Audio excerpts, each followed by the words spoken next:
It's the Morning Brew with Elle Dawson and Gillian Robertson. Brought to you by Fight Bananas. Good morning. Happy Sunday. It is the Sunday Morning Brew with myself, Elle Dawson, and the savage, Gillian Robertson. What is up? Good morning. How are you? I'm good. These were some fun fights. Mexico City was a good time. Yeah, they definitely lived up to it. Like, I guess what I expected. You always expect like the Mexican fights to be bangers, you know, a lot of firefights, a lot of knockouts. Yeah, there's definitely a lot of good fights. I agree. There was a couple that I expected a little bit more from, like the Costa Rodriguez fight. It was fun. It just wasn't what I expected, if that makes sense. I expected a lot more striking from Costa. Yeah, I actually really enjoyed that fight a lot too. That was the one that I was probably looking, aside from the one that got dropped the day of, the Joe Pyfer and Kevin Gastelum. That was the other fight that I was really looking forward to the most, was the C-Rod and Melky fight. And I feel like they're both just so well versed in so many areas. It was just a beautifully, I think, like well-matched fight. I think you see a lot of times with C-Rod though, he's kind of at that like middle, like he like takes out all the people who are like the up and comers, but he's not quite ready to like face the vets yet. I don't feel like he's not quite all the way well-rounded and solidified in his game yet. So I think that showed a little bit in the second round. In the third round though, the way he hits that foot sweep, I'm like, he was hitting it the whole fight, but I'm like, it's just so clean. I was absolutely falling in love with it. Just effortless. If he didn't get the takedown, he off-balanced him every single time, like down to a knee. It was just beautiful. DC was just tearing Costa apart for continuing to get foot swept. He's like, how does he not see it coming? But like you said, I think people who are good at that, they have such a great concept of timing. And so if they have that like piece of it that clicks with the timing, I feel like they can hit it on almost anybody at any time, you know? Oh yeah, it's such a feel for it.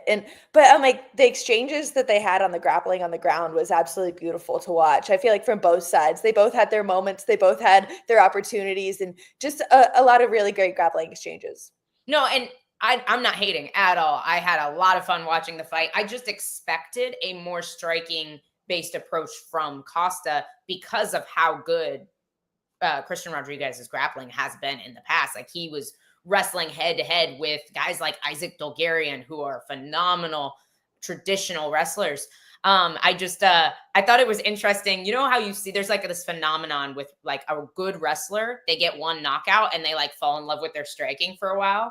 I know Costa has had some submissions in the past, but it feels like this Andre Fili submission maybe made him like, no, I'm going to grapple this time. I'm not going to go back to my striking base, you know? I don't think he's wrong to do that though. I feel like every time he does grapple, he always like pulls something out that I'm like, oh shit, that was slick. Or like he has some good, I guess good ideas, good places to go on the ground still. And still, I think he had some submission opportunities, I want to say, even in that. A few. And I feel like Rodriguez, like he utilizes his, like the front head really well. And I feel like we saw him have more, I don't know, there was a couple people, like a couple discussions on the judging, and there were some people talking about how, oh, Costa's up 2-0 going into the third. And DC brought up a fair point. He's like, if we're looking at who got closest to finishing the fight in some of these earlier rounds, like Rodriguez had some pretty solid choke attempts, you know? And so there definitely were some questionable judging moments, in my opinion. I honestly, people are already asking about the main event. Do you want to go ahead and hit the main event right off the bat? Yeah, for sure. We usually don't get to it till we have like 4 minutes left. So I feel like we never do it justice. So let's get right into it. I do want to address this before we talk about the judging in the main event. What do you do with Steve Erceg? Because I feel like he got thrown into the top of the division just too early.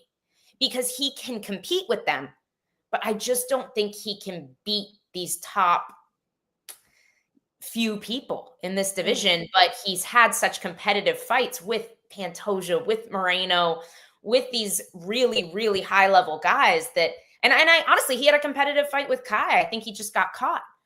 Like, what do you do with him? Because I think he's too good to be fighting way, way back in the rankings, but I just don't think he's quite ready for these top 3 to 5 guys, you know? I'm just looking it up now. I'm curious, how old is he?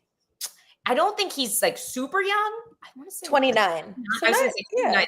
Right. So he's still like in the mix of being able to like make a title run age, Exactly. you know? So yeah, that really does, because I was thinking he was a little bit older, where that, I feel like, I don't know, puts him in a weird spot, but he is still at a point where it's like, I don't know, maybe give him people who are in like the top 10 to 5-ish era to tune himself up, get himself ready. Because he's 29. It's like within the next 2 or 3 years is typically when you see people become champions. I think the average champion is 30 years old. So it's like that. I feel like, yeah, he has time to develop still. So maybe just keep him in the top 10, keep him like mixed up with those guys. I'm going to pull up the rankings real quick. I think the issue with flyweight is there's not like, a lot. If you look at lightweight, you have kind of these seasons of fighters. You have these old veterans that are probably maybe have a couple fights left. And then you have your young prospects. So you have a really great division where you can match up guys you want to build towards a title shot with some old, really stellar veterans. And it makes for great fights, but it also keeps you from losing a prospect by pitting really talented prospects against each other. The flyweight division doesn't have a lot of those guys. Like, there's a lot of young talent at flyweight right now. And yeah, I just feel like there hasn't been talent at flyweight for a long time, I guess, necessarily. So that's probably why we are seeing the young talent come up. It's just been like, you can't take away from the people who are the champs, but it's not a lot of, I don't know, there's not a lot of competitiveness up there. I think I want to say under 50 guys in the flyweight division. It's a bit like, that's half the size of the lightweight division. It's like, there's not a lot of competition at that weight, but I'm like, these guys, like the guys at the top are good. Like they are the elite. Honestly, Moreno's probably one of my favorite to watch. I actually try to mimic like his hand movements and his defense with his hands is what I try to do in my striking. Like just that element of it, because I think it is so beautiful how he's able to like translate that Mexican boxing, but utilize it with MMA gloves, which I feel like is a huge difference that not a lot of people understand. The difference of having this much padding and having this much padding and this much padding on top makes a huge difference. It's a lot more to hide behind with those boxing gloves. And I think I think it's funny you say that, because when I watch Moreno, I think his style works amazingly for him. But I don't know if I could ever emulate it. You know, it's very unique. It's a lot like DDP kind of has his own style. It's something that's very difficult for a lot of fighters, I think, to take those pieces and try to fit them into their own game. So if that's something you can do, I think that's awesome, because it's so awkward and strange and difficult to train for. I think people struggle to get ready for Moreno.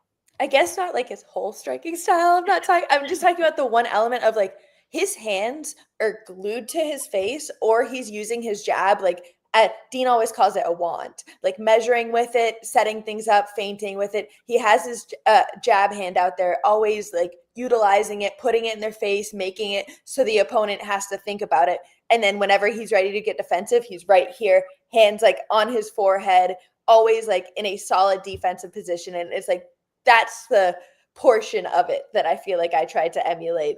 As a whole, though, it's like, I feel like everybody's so different. I'm like, I take bits and pieces from anybody I idolize. I'll take something from their fighting style, but never a whole game that I'm going to try to like make myself into.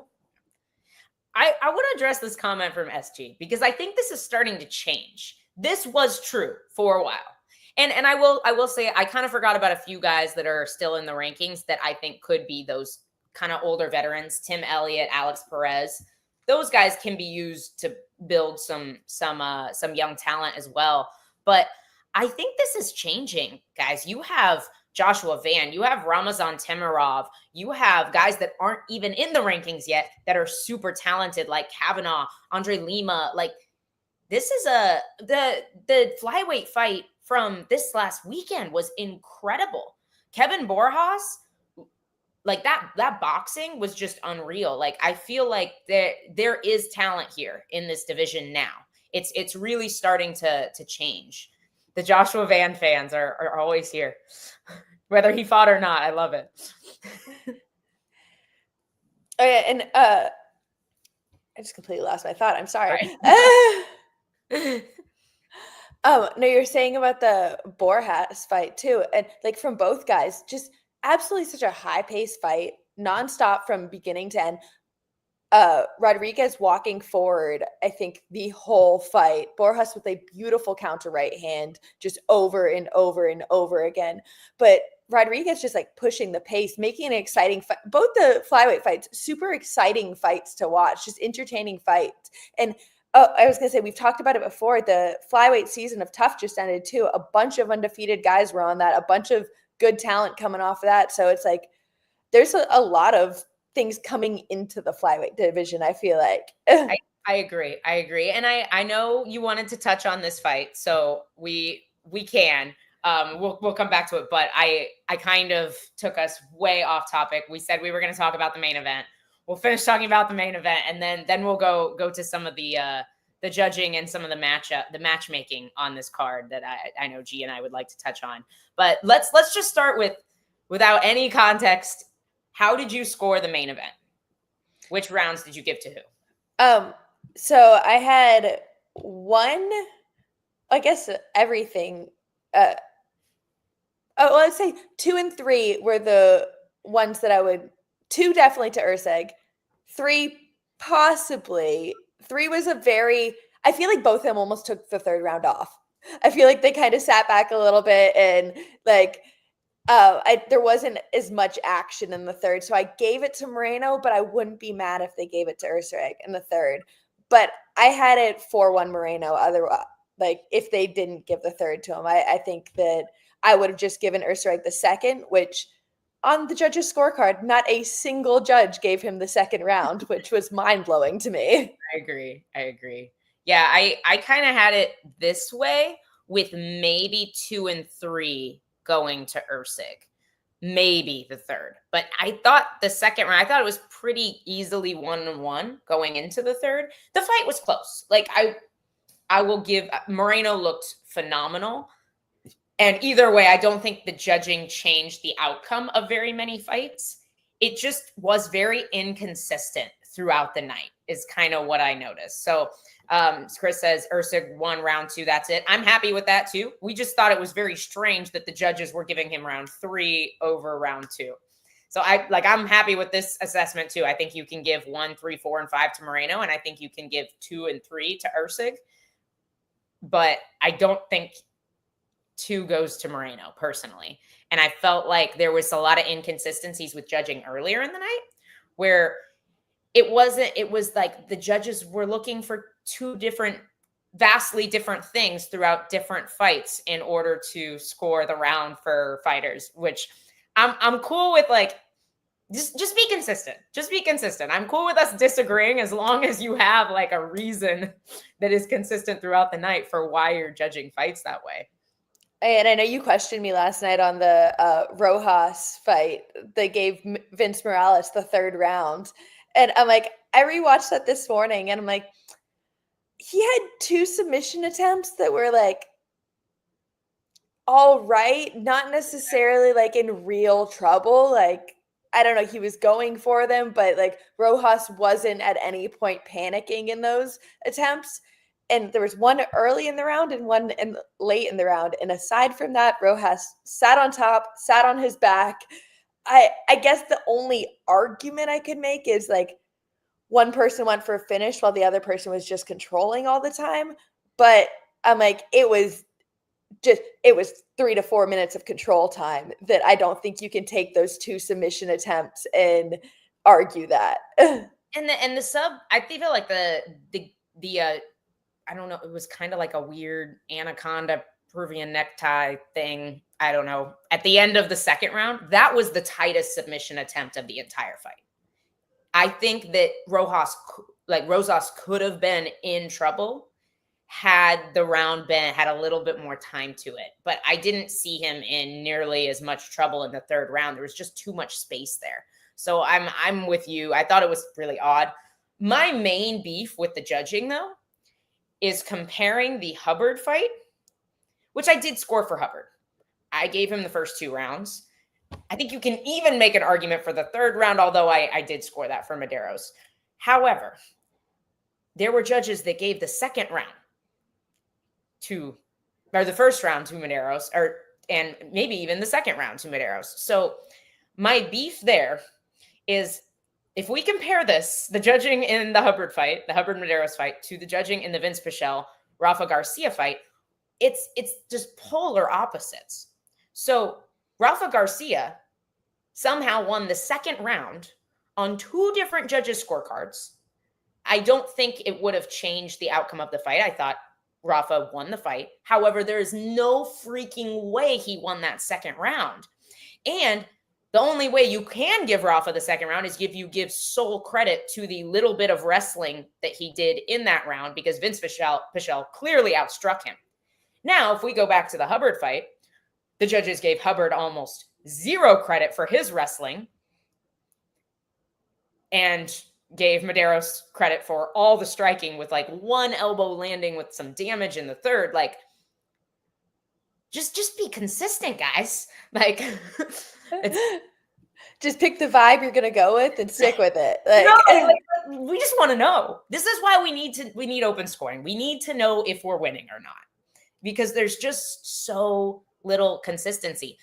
So here's the thing. The judges aren't from Mexico. Usually, like, they're not from Mexico City. So I don't think it's necessarily like they're corrupt, but I can see it being an issue of, are we getting swayed by the crowd? Like, are we getting swayed by because when you're in Mexico City, like, it's silence if the guy that's not from Mexico is doing well. And then if the Mexican native fighter lands a jab, the crowd goes wild. So like, I can see how it might sway it. Maybe we need the judges in a booth with like a soundproof booth with just a screen. No, it honestly, it does make, even I think DC made a point about it during the Moreno fight. He was like, a lot of times Moreno was coming forward with these big punches and Aristaraeg was blocking him and moving out of the way, but he wasn't countering or doing anything in retaliation. But you hear the crowd going crazy because he's landing on Aristaraeg's glove. And it's like, Moreno's not really connecting, not really doing anything, but everybody's cheering and going crazy. So as a judge, you hear that and you're like, oh shit, Moreno keeps on hitting him. You know, right. It's like, if you didn't see it 100% in the moment, like, you have to go, I don't know, by the reaction, things like that. You definitely are influenced. So it's like, maybe we do get a soundproof booth for these judges. And we watch it on a screen, you know, like I will say the fight does look different in person than it does on a screen. So you have to have different angles too, because that's the reason the judges are placed at different vantage points around the cage. So they're each getting a different angle of the fight. But like, guys, just soundproof booth, open scoring, 5 judges. I promise you it'll be better. If you can convince 3 out of 5 people you want to fight, you probably did. Like, I'm on board with that, you know? But, and yeah, this too, more training. Oh yeah. And I'll never understand too why open scoring can't be a thing. Like, what the argument behind it, I don't understand. Like, that fighters won't fight if they know they're up 2 rounds. I'm like, but that other fighter is going to fight super hard if they know they're down 2 rounds. So I'm like, I just think it makes for more exciting fights if we leave it to open scoring. Or just imagine all the fights that are 1-1 going into the 3rd. Those are going to be some bangers of a 3rd round, when a lot of the time it's close. So both guys might think they're up 2-0 and they kind of coast. I don't know that I love Chris Lieben. I don't know that if we were going to have retired fighters be judges, I don't know that he would be my number 1 pick. But I am happy to see fighters judging. I don't know if I would want to judge. I have too many connections with fighters. Like, I understand that's where it gets dicey with former fighters judging. Like, you have to have a lot of integrity. And I would literally score the fight for my friends all the time. I don't know if I can be impartial when my friends are fighting. I always said if I ever wanted to work for the UFC, that I would be like either the 10-second clap guy or the bell guy at the end of the round. Because like those jobs seem pretty like stress-free. You get to just watch the fights, hang out. Like the ref or the judges are very stressful jobs. I just want to be the little bell guy. I just want to enjoy it, right? Yeah. I would probably miss the 10, like I would probably miss the 10 seconds. Like, oh shit. My bad. It's happened to me in a fight before. I wasn't the clapper, but the clapper definitely wasn't paying attention because it was like right before the bell. It's like, ding! It was like, oh, you were not watching. Maybe Lieben becomes a ref. Oh, dude, the Drew Dober fight. Like, I was just about to say that. Like 10 punches earlier, and I love Dober. He's a dear friend of ours. Like, I of course want to see him win, but I also want to see him go home to his family. Like, he got up thinking he was fighting. He got up in a stance, hopping around, and they had to tell him, "No, the fight's over." And I'm like, when he sees that on video, he'll be like, "Okay, the fight was over." But in that moment, it's just so crazy how like his brain doesn't even know. Like it was probably knocked out, woken back up by a punch, and then just ready to fight again. It was just way too much extra damage.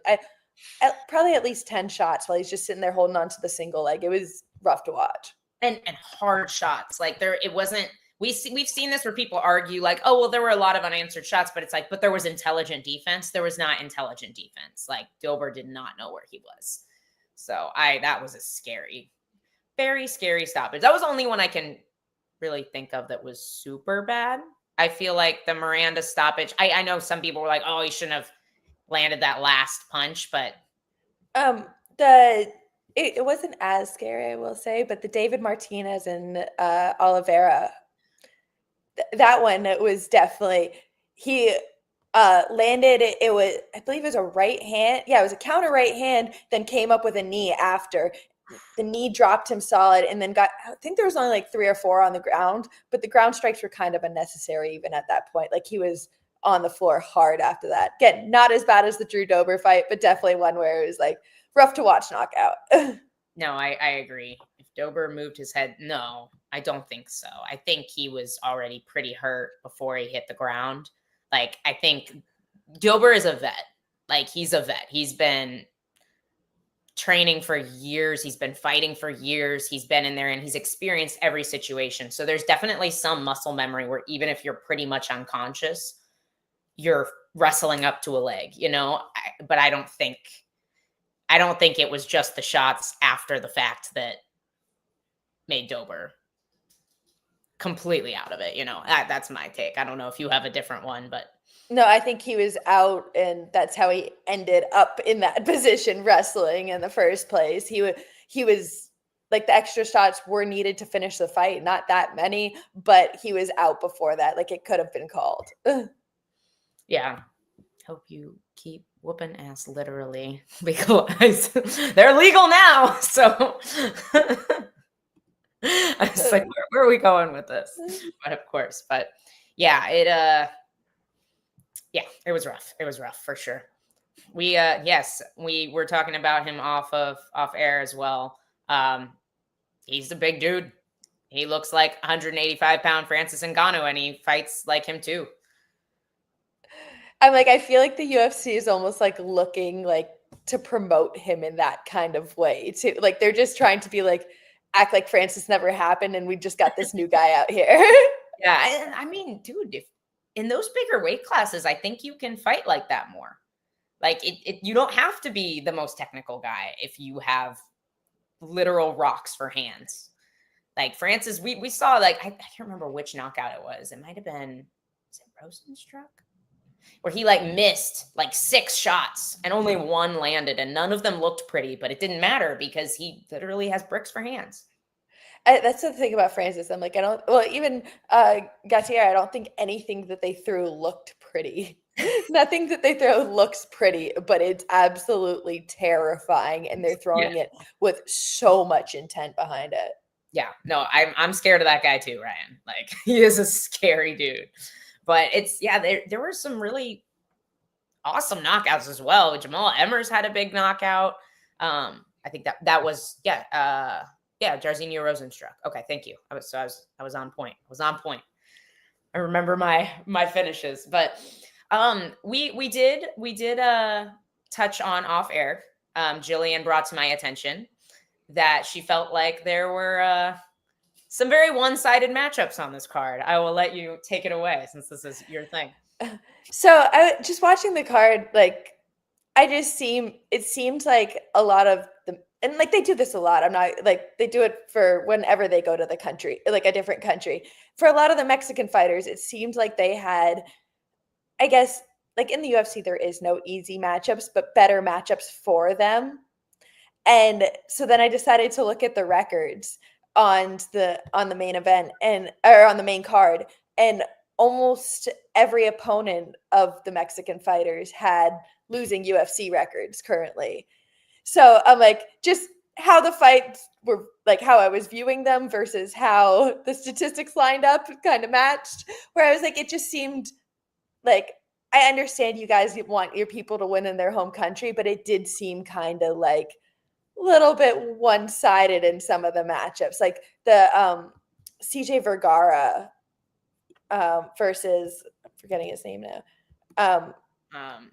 Chavez. I'm like, that one looked very one-sided in that matchup. Well, and CJ Vergara, it shouldn't be on a main card. Well, I feel like when you see something like that, it's like, okay, there's a reason he's on the main card. It's like, who are they giving him to? Like, who is he the B-side to? If he's on the main card, it just seemed like the matchmaking was a little bit, I want to say a little bit biased. Yeah, no, I agree. And then, you had an American guy and a Brazilian guy, and it was a very close, even matchup with Rodriguez and Costa. I think that was beautiful matchmaking. I will say this about the Lupi fight, because people are asking, can we talk about the Lupi fight? Which, yes, definitely. There's usually home country bias in matchmaking. Absolutely, yes. They're going to sell out arenas, especially if the hometown people win. Like they do this with UFC London a lot.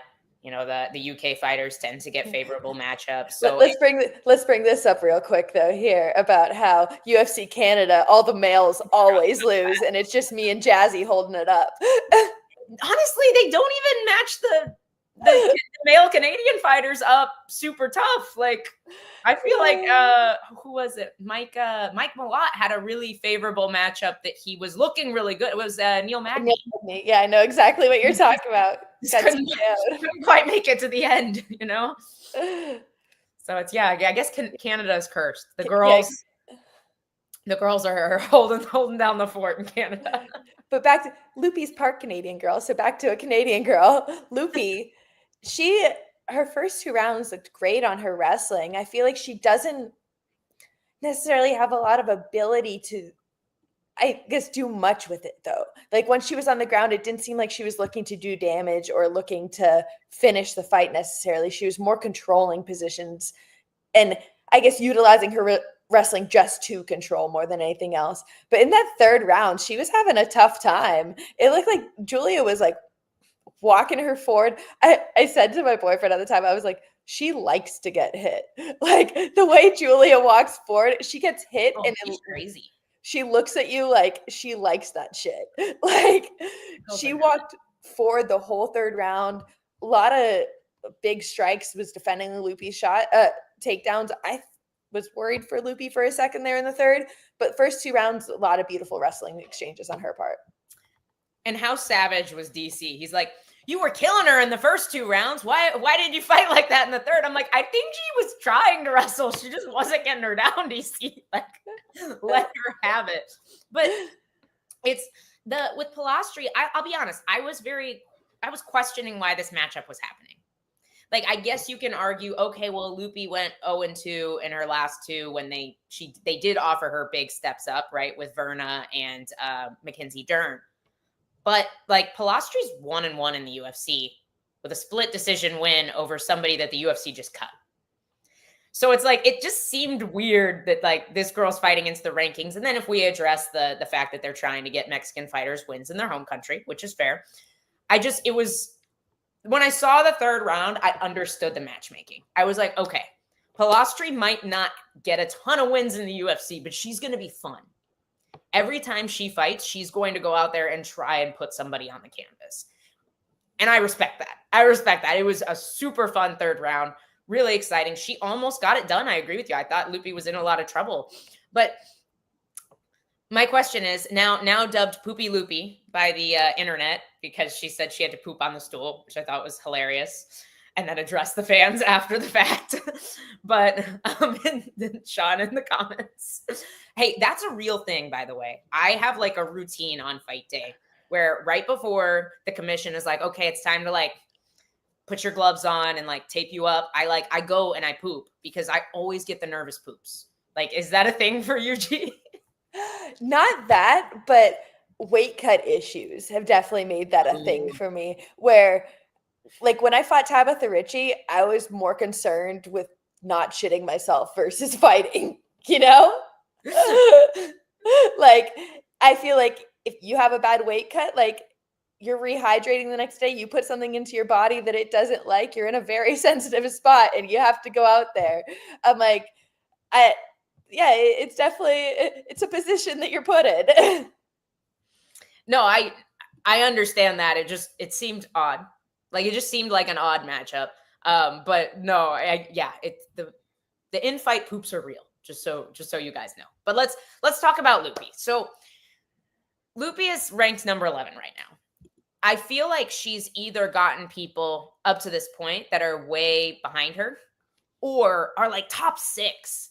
Like, can we just give Lupi somebody here in this mid-range? Because she has had very competitive fights with the top of this division.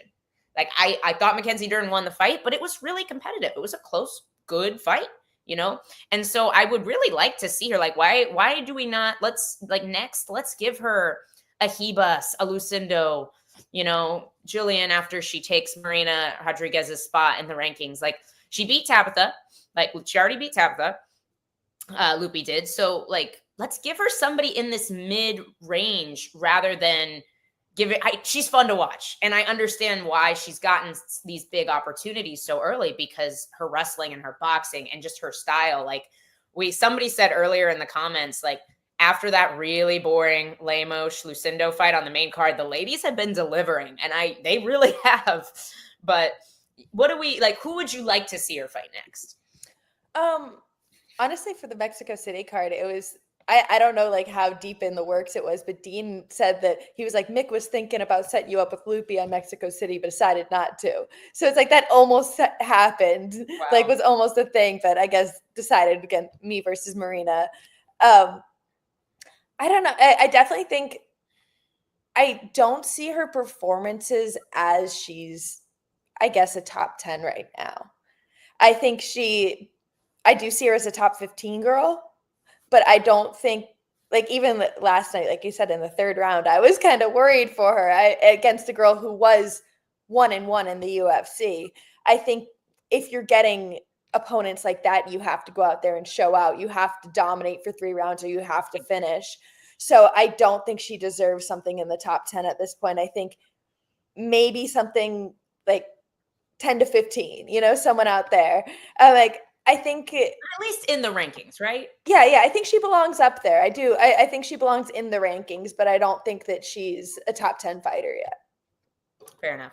No, she did dominate those first 2 rounds. And so I wonder kind of like what if the fatigue, it's Mexico City, or just Pilastri's style. But like, that's when you really saw Pilastri do anything to defend the takedown, which I think was more so Lupi taking worse shots in the third, because I think Pilastri has a pretty big hole with her grappling. And you see it once she's on the ground too. Like, grapevining your legs in bottom guard is not intelligent defense, you know? But I think it's also like, Lupi has a pretty big hole in her grappling of like, she wasn't effective for 2 rounds on top. That Pilastri had all this energy because she wasn't getting beaten up. She was just getting held on bottom.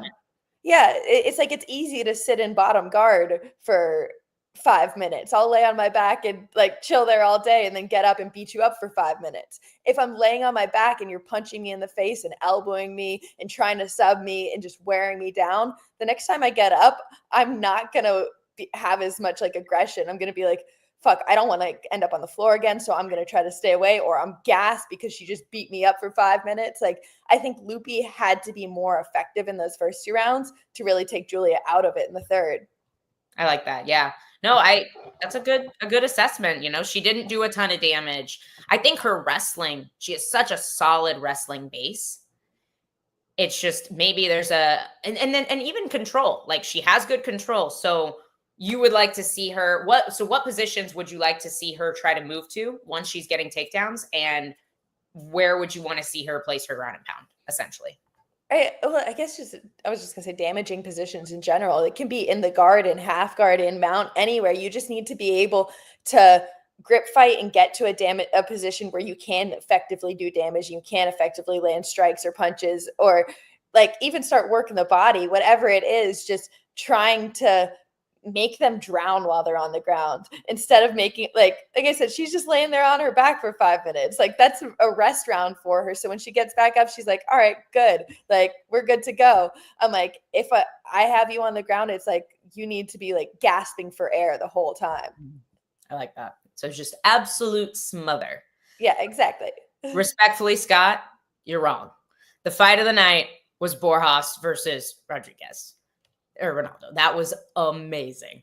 Still a great fight, but definitely the Borjas fight was like, those guys deserve 50 G's. Please pay those flyweights. That was the best fight of the night. No, I think I agree with that. Yes, we need. So as of right now, we lost Jeff Neal from the Prates fight. Super bummed about that as well. Seems like we've been losing a lot of fights lately. A lot of fights I'm really excited about. I don't know. Is everybody just sick? What's happening? But as of right now, the UFC has said that they are not replacing Neal in the Prates fight. They are scratching that fight altogether. So I don't know if they're planning to rebook it on a later card. But as of right now, I would be totally fine with Pfeiffer and Gastelum getting moved to that card so that we don't, lose a big fight and have like a big hole there. I don't hate that idea. I'd be down. I was really bummed we lost this fight. What are your thoughts on the UFC going to countries that are notorious for giving people food poisoning? Do you think that should continue? So honestly, that's like when I was almost offered this Loopy fight in Mexico City, one of my biggest fears is having to live in a different place, a different country. Honestly, most people, I've talked to 3 people who have been there and they've all had food poisoning. So it's all in the same boat. It's very nerve-wracking just to do a weight cut in general and now have to do a weight cut in a foreign place with like, I don't know. You can't drink the water. I remember when I was in Brazil, all their water had salt content in it. So it's like while you're cutting weight, you can't like the only water that you can get without salt in it is from like hospitals. So wow. It's just things that you don't really take into consideration about like, oh, it's a different country. Things are done different here. And now this is going to affect my weight cut and how I can perform. So it's definitely like a huge, fear for me going as a fighter, going to any of these different places, even like the high elevation places. The fact that the UFC does that, I'm like, I would only feel comfortable if I'm going out there for a month prior. And it's like getting boarding for a month and food for a month and doing this for a month out in Mexico isn't an easy task. So I'm like, I think like a card like that is just, as a fighter, a scary thing as a whole. I don't disagree. I looked. This was so funny. DC literally was like, I'm going to put ice in my soda. So I had the shits the whole time I was here. But I get it because the Mexican fans love their fights and they will fill those arenas. And I know they're planning to go back to, they're going to Guadalajara in September. maybe one of the reasons why these cards get so lopsided as well is because the fighters that are willing to go out there are the ones that have to do it or they're cut. You know, like if you're 0-2 in the UFC and the UFC calls you and says, hey, you're going to fight in Mexico City. And if you say no, you don't have a job anymore. Okay. Guess I'm going to Mexico City. But like, I'm with you. I know Grant feels the same way. Like that the expenses to stay there as long as you can. Like if you're the champ or if you're fighting for the belt, I think you have to be able to fight anywhere in the world. I don't think that you should get to pick and choose where you fight. But if you're new in the UFC, like, and you don't have the funds to go to Mexico City for 3-4 weeks before your fight, it's a little bit different, you know? I was just about to say that. I was going to say the champ has a lot of money that a UFC fighter signing their first contract at, I think it's like 10-10, 12-12, whatever it is now. I'm like, you're in two different boats there. I'm like, for free at that point, you know? Exactly. I'm like, your whole last paycheck is going into your next fight camp completely, and you can hope that you might make it. Yeah, no, I agree. Yes, that definitely was probably the case for Vince Morales. Like he's 0-3 in this stint in the UFC, and I think he's like 3-7 in the UFC overall. Like he probably lost his job last night. And I want to touch on this fight too, because just the decisions that he was making, Vince Morales could have won this fight, guys, which is crazy because we all think very highly of Rosas, and Rosas was the biggest favorite on the card. But guys, if jiu-jitsu, Gabriel Miranda, same thing. If jiu-jitsu is your game, guys, you need a system, especially if front headlock is your game. You need a system where you go for submissions where if you don't get it, you do not end up losing the round on your back. Like Gabriel Miranda surprised Jamal Emmers, took him down beautifully, super well timed against a guy who has really great takedown defense, and then like gave up the back so that you could go for a choke that is insanely low percentage. Like you had a head arm choke on the wrong side, halfway on the back. Like, why did you not just scramble to keep the back? Gabriel Miranda has the jiu-jitsu to have kept Jamal Emmers back for that entire round if he chose to stay on top. Then we look at Vince Morales, like you're going for probably the lowest percentage submission in the UFC besides maybe a twister, like with the Peruvian necktie, where you have a great position, super tight grip already, where he had he kind of like pulled that half Nelson over and cranked him over. Could have had a Darce, could have had an Anaconda, could have had a guillotine. What is happening here, Gillian? We had all these great positions and just lost them, you know? He doesn't even go for sometimes he does go for the Peruvian. Sometimes he goes for a Japanese necktie as well. So yeah. It's not even like, I feel like Peruvians are already out there in the realm of like things that might happen. If you're going to a Japanese necktie, I'm like, I actually think that Vince Morales was the first one that I ever saw doing it. It was like, what the fuck is that he's trying to do? Like because you put your shin on the back of the neck instead of over the head is the only difference, where I'm like, you just don't have as much control that way, where I see him rolling for that in fights. And like you said, stay on top, go for a Darce. You're in a good position. You obviously have a solid front headlock game. He fought recently too. It had to be a month or two ago, where I remember because that's what reminded me back then. I was like, he had such a good front headlock game in that too, where he was just chaining things together. He goes for like guillotine to Anaconda to Darce, but he's so comfortable with just rolling for things. Or you said, like this Peruvian necktie, Japanese necktie, whatever you're going for, it's like so low percentage. Stay on top, go for a Darce, and then you don't get it. Now I'm on top and I can elbow you in the face. We're all good. Keep the guillotine. Like if you go arm in guillotine, even if you don't get it, you can elevate. And this is like, especially in MMA, especially when the arm is on the bottom.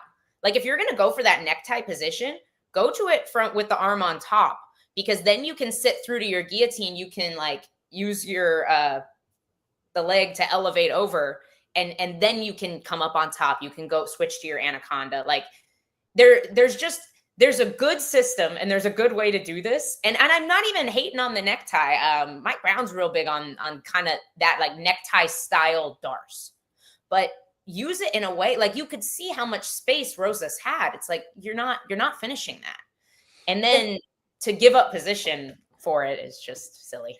The commentary team made a comment too, saying that they had trained together in the past too. So for getting a choke like that, that's something so unique on somebody that you've trained with in the past, I feel like it is even more unlikely because they have a feel for you. They kind of know your game. They kind of know what you're going for. You're going to have to like pull out your best thing to really get it. Like for me, obviously it's my rear naked choke. I feel like when I roll with people for the first time, I'm going to catch you 10 times, whatever. And then once you start learning my game a little bit, you'll probably be like, all right, this is how she goes for it. She likes to do it this way. So you'll be more aware for the defense of it. So now when I'm setting it up, I really have to think like, all right, what can I pull out of my back pocket that I'm going to catch this rear naked choke and they won't see it coming? Where it's like, Vince really has to go for that kind of stuff at this point with somebody that is familiar with that game. You can't be pulling out like the Japanese necktie, Peruvian necktie. You're going to pull it off on someone once, then they're going to know what you're doing and you're probably never going to get it again. But in 100%, but even if he had never trained with Rosas before, Rosas defended the necktie the same way in the second round and both times in the third round. So it's like, if it didn't work the first time and it didn't work the second time, why are you giving him the opportunity to defend the exact same way he's been defending the last two times? Just got to try harder. Just got to try harder. Like, do something else. Do something different. And like, yeah, oh, geez. Yeah. Anywho, yes, he only knows how to do a necktie, I guess. But Sean had a good question for us. In one of the fights, the person was really taking advantage of knees to what used to be a ground opponent. I like the. Was that the C-Rod fight? I think it might have been the C-Rod and Malky fight. No, yeah, that was the only one that had a lot of knees in that position. Yeah. Yeah, I think people are getting used to it. I like the rule change.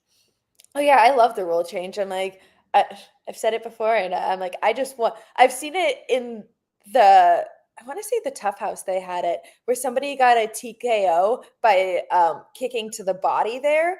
I want to just get a soccer kick up straight the middle, be able to get the first like grounded soccer kick in the UFC. That's what we need to start seeing, not just knees from there. We need to take it to the next level. Grant had kind of like not really a soccer kick, but kind of like he had like the leg and Diego was like on his hand and Grant like was holding his leg and was like, I'm going to kick him in the face, and just went boom. And I was like, oh.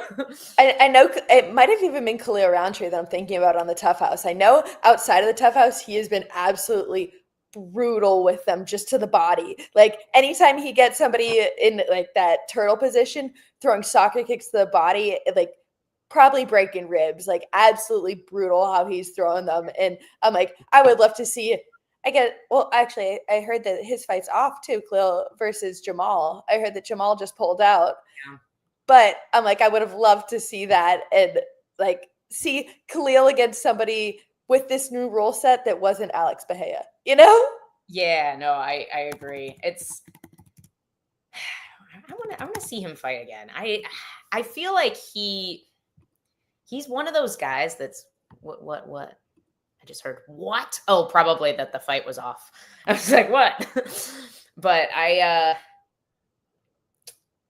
I lost my train of thought. It's gone. I was pulling bonuses, but Khalil. Yeah, no, I don't remember what I was going to say. Oh, I want to see him fight again. Like, and I feel like he's one of those guys that probably isn't going to win a title, but he's got such a ability to beat a lot of the top guys in this division. Yeah, it's off. Hill is out, I believe.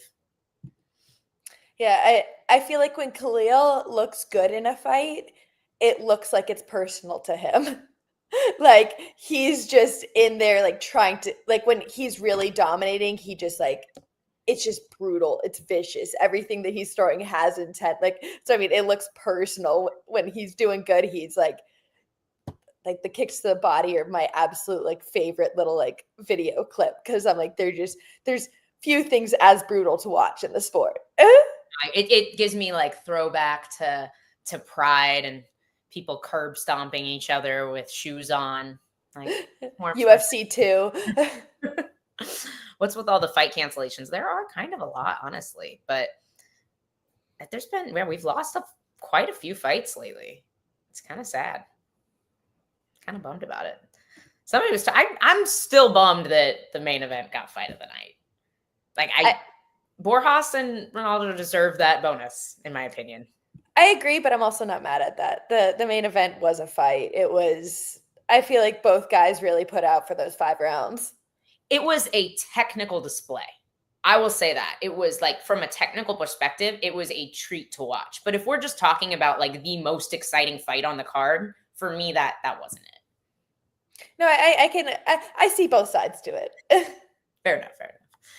Gillian's she's so agreeable. You can never, I feel like I've never seen you upset on the show. I'll get in like fights with Dave. I will like passionately defend my points and talk smack to Dave, but Gillian's always so peaceful. What did we not touch on? I'm trying to think. I don't know. I'm like, talked about Loopy. The Mexicans fought some less than stellar competition. We talked about the bad grappling mistakes. Oh, yeah. We didn't talk about Jamal Emmer's coaches fighting each other in the corner. She sent us, Dave and I, this video last night and was like, what is this? Like, the dude won by first round knockout. Why are you guys upset? Yeah, I'm like, what? Well, in general, like, it just got me thinking about like my corners. I'm like, I can't imagine any of them fighting for any reason, like what they would be fighting about in the corner. But I'm just like, especially after a win, especially after like a beautiful knockout, it's like, what are you guys like? What are you beefing about? Everything's good right now, guys. Dude, the only thing I can think of is maybe it was like a, I told you so moment. Like, I told you we were going to knock this guy out, or I don't know. Or they were like upset that he got taken down. I have no clue. Ryan Bader is going into retirement, is where Ryan Bader is going. Hopefully. Definitely not going to the UFC. With that being said, I don't know why I was just thinking about this yesterday, so it brought me to their Instagram. Haven't really heard much from the GFL in the last couple of weeks. I know that what I have heard, and I still don't know if this information is classified, but I'm going to tell you guys anyway, because nobody's told me not to. And I have heard that you said retirement, so GFL. I have heard that the GFL has moved their first event for the second time. It is later now, but I have also heard that they have secured a venue. So maybe it will happen. I know nothing. Yeah, I've been told from like fighters that I know in the mix that like they have opponents and they've been given a date, then they've been given a second date and they still have an opponent. And I'm like, I don't know. Like I said, I just went to their Instagram and I'm like, they haven't really posted too much in the last couple weeks. Haven't posted really anything since those initial fight posters that they posted. Like, it had to be a month ago. Yes, they have dropped the fight cards, but the fighters are telling us that their shit's getting moved. So, I don't know. It has been very quiet, but I don't care because PFL starts up again this week, which means Dave and I get to go to Orlando every week and watch some awesome fights. It's going to be killer. But yeah, I don't know. I don't know what's happening. Have any of your friends, I won't say any names, given you any insight into their current GFL status? No, that's about it. I've got, like I said, I know people who have their opponent, or they've been told opponent names. I've been told they were initially told May, then they were told June, July. I don't know if you've been told of another date after that. So, well, at first it was supposed to be April 14th was supposed to be the first show. Then it was May 14th, and now I'm being told it's gotten pushed again. So, yeah. So I guess the people I know only knew about the May, and then it got pushed again. So, yeah, I really have no idea. Like I said, it literally, I can't remember. Something came up. Oh, Henderson was in a corner yesterday, Benson Henderson, and he came up on TV. So I was like, he has his fight coming up in the GFL. I wonder what's going on with that. So I just looked into their page. And I was like, they seem to be pretty quiet these last couple weeks. What's that about? I have no clue. We have no news for GFL. We have no news for Dakota. I'm sorry. I think she's coming back soon, though. She's in the UK still, but a 3-woman booth consisting of Karen Bryant, Laura Sanko, and Elle Dawson. Let's go. That would be so fun. I would love to sit in the booth with Laura. I freaking love Laura. That'd be a blast. Laura is probably my absolute, like, out of all the people on the booth, like any of the boys fighters, doesn't matter. Laura is my absolute favorite. I feel like she is the most knowledgeable. She is, especially when it comes to jiu-jitsu, she's the only one who knows anything about what's going on at all. I'm like, I feel like all the boys, they're either wrestlers or strikers who are fighters. They don't really know much about the ground game. They don't really know about the jiu-jitsu, but Laura, like, she trains every day still. Like, she's still in the game. She's in the mix. She's learning, and she knows what she's talking about when it comes to things like that. I love hearing her on the desk. Dude, and she's still good. Like, even though she trains part-time because she is traveling every freaking week, like, I've rolled with Laura. She's still a savage, guys. She is. Never got the opportunity to train with her, but I'm like, I know she has like a handful of amateur fights and a pro fight too. So like, even just that, like, she's in both worlds. She really pursued the reporting world and she's really pursued the fighting world. So she's the one who's like really like in the middle of it all. This is a great line. Laura said, a Rubik's Cube made of razor blades.